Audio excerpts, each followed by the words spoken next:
नमस्कार। एक बड़ा ख़ास पॉइंट आजकल विरासत, टैक्स और मंगलसूत्र वगैरह वगैरह। देखिए, इतिहास सिखाने के लिए होता है, दोहराने के लिए नहीं होता है। जो इतिहास से सीख के और फिर उसको दोहरा देते हैं तो रिजल्ट तो कुछ भी हो सकता है।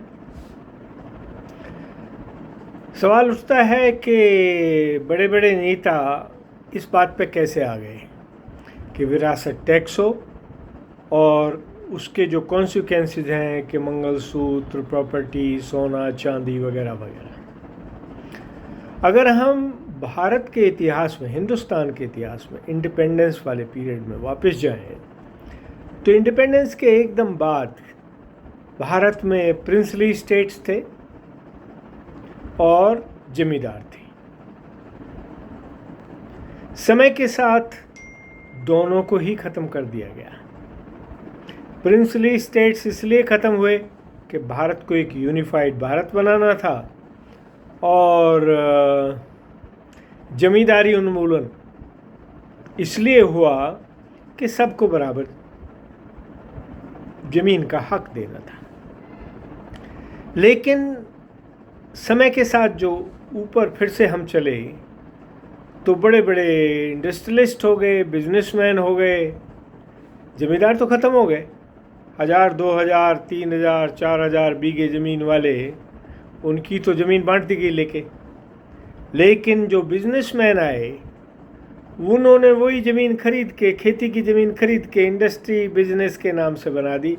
यहाँ तक के खेती को भी बिजनेस बना दिया और एजुकेशन को भी बिजनेस बना दिया। तो ये जो आज समाज में रिएक्शन चल रही है विरासत टैक्स और मंगलसूत्र वाली,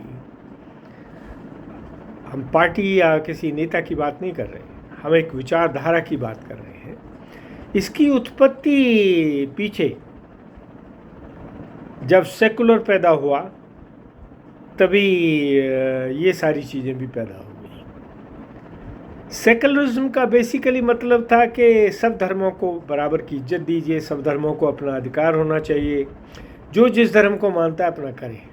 लेकिन उसमें धर्मांतरण तो नहीं था, जिहाद तो नहीं था, ठीक है। लेकिन जब ये उल्टी सीधी चीज़ें आई तो उन्होंने समाज में अपभ्रंश पैदा कर दिए और उसके रिएक्शन से जो समाज में हुआ वो सबके सामने है। ऐसे ही अमेरिका तो एक कैपिटलिस्ट कंट्री है, वहाँ तो किसी चीज़ पे कोई लिमिट नहीं है। वहाँ तो यहाँ तक है कि बहुत सारे लोग केवल शेयर मार्केट से ही अरबपति बन जाते। ना कोई ज़मीन है, ना कोई पैसा है, कुछ मतलब ना कोई वो है, केवल कागज़ के बल पे जो है शेयर लेके वो बन जाते हैं। भारत में भी शेयर का चलन है और बहुत सारी बातें हैं, लेकिन परेशानी का कारण क्या है कि हमारी सोच में पता नहीं कहीं एक विकृति है। और वो विकृति ये है कि हम अच्छी चीज़ को भी बुराई में एडॉप्ट कर लेते हैं। इसकी शायद एक बैकग्राउंड है कि जब से सृष्टि की रचना हुई है तभी से अच्छाई और बुराई, जिसको देव और राक्षस रिप्रेजेंट कर देते थे। जाति नहीं थी, चाहे वहाँ धर्म नहीं था, एक ही था, लेकिन ये संस्कृतियाँ तो थी। किसी को रक्त संस्कृति बोलते थे जिसमें असुर दानव वगैरह सब आ जाते थे, और दूसरे को मानव संस्कृति बोल देते थे जिसमें मनुष्य लोग आ जाते थे, और तीसरे को देव संस्कृति बोल देते थे जिसको देव रूप के लोग आ जाते थे। तो ये डिवीज़न तो सृष्टि के शुरू से चलता आ रहा है और आज कलयुग में आके इसने भयंकर रूप धारण कर लिया है। धर्म के नाम पे, जाति के नाम पे, और पता नहीं कितने सा एक कुछ भी बनाते हैं। आप एक क्लब बनाइए, वही एक कम्युनिटी बन जाती है, वही एक डिवीज़न हो जाता है। लोग उसी पे अपना अधिकार और बेअधिकार की बात करने लगते हैं। ज़रूरत संसार में इस समय है इस बात को समझ के कि जो कैपिटलिस्ट के नाम पे बड़ी बड़ी बात कर रहे थे, आज वो वर्ल्ड वॉर की तरफ ले जा रहे हैं। पहले 2 वर्ल्ड वॉर हो चुकी है, अब तीसरी फिर जाएगी। जो विरासत की बात चल रही है, वो विरासत इंसान की अपनी कमाई हुई विरासत की बात है, वो नहीं कि माँ बाप ने दे दिया और चल दिया।